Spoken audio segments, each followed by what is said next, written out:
We're all set to bring you NBA action. Alongside Greg Anthony and Steve Smith with David Aldridge on the sideline, this is Kevin Harlan.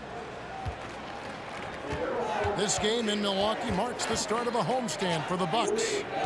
They're free-falling right now, piling up loss after loss. We'll see if they can bounce back.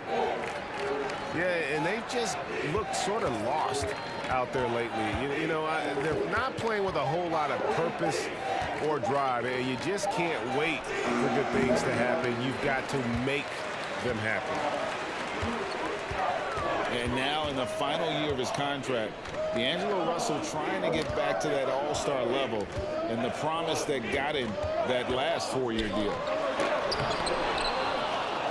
Here's Middleton. LeBron with the block.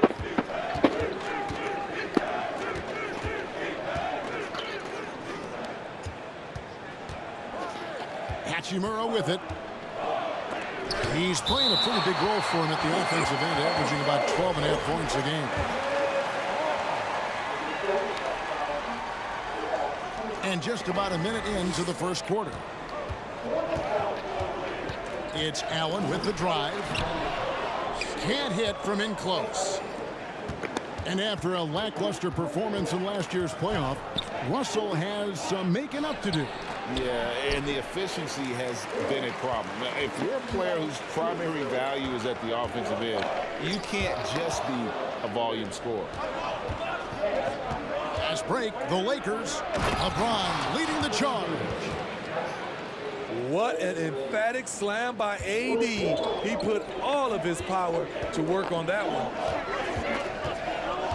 Now here is Holiday. He had 15 points last out. And now in his 14th NBA season, just one All-Star appearance for Jrue Holiday, but that belies his greatness as a player.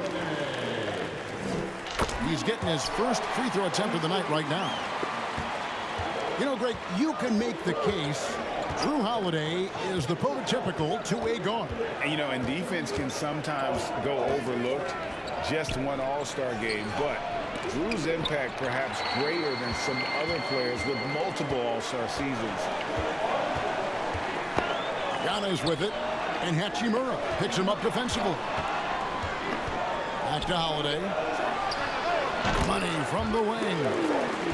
This is where Holiday's really improved, working off ball and sinking jump shots. David Aldridge had a chance to catch up with head coach Darvin Ham. David, what do you have to say? Well, Kevin, it's all about pace tonight. He said, quite frankly, I don't think they have the speed to keep up with us. So the more we run, the better off we'll be. Power against speed tonight, Kevin. We'll see who wins. Back to you. Thank you, David.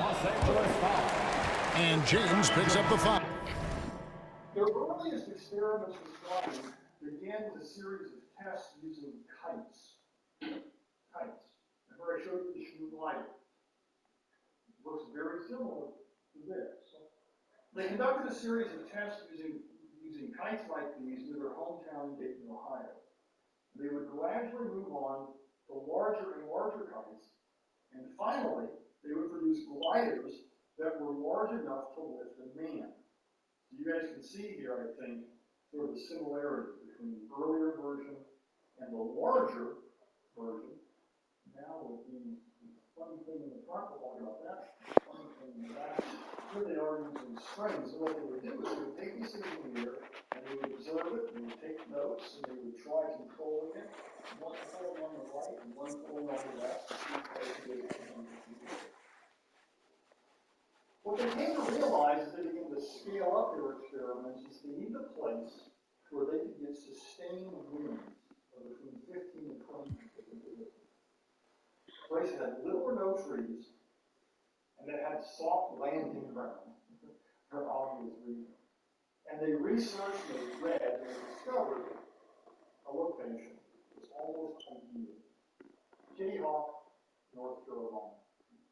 One of the most remote spots in America at the time, almost inaccessible, located on a barrier island 35 miles off the American mainland. I mean, it was out there. Barrier Island, you gotta sail across the water to get to it. a few fishermen, a Coast Guard station, and not too much else. There were no amenities, lots of mosquitoes. They would travel there when their business, their printing business, their bicycle business permitted, to conduct research. In time, they would build wooden sheds, they would drill their own well for drinking water, they would assemble, repair, and build a series of flying machines with hand tools, and they would occasionally rope in help from the locals. And over the course of summers of studying and experimenting, they would gain many hours of flying, or at least gliding time.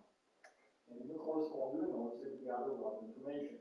So here we've seen now a small kite to a larger unmanned glider to what is now starting to look like a shape you may be familiar with. If you've ever seen it, you will see it in a minute, the Wright Flyer. This is one of their gliders, flying into water. Again, their approach is important. It was systematic. It demonstrated the centrality of an organized,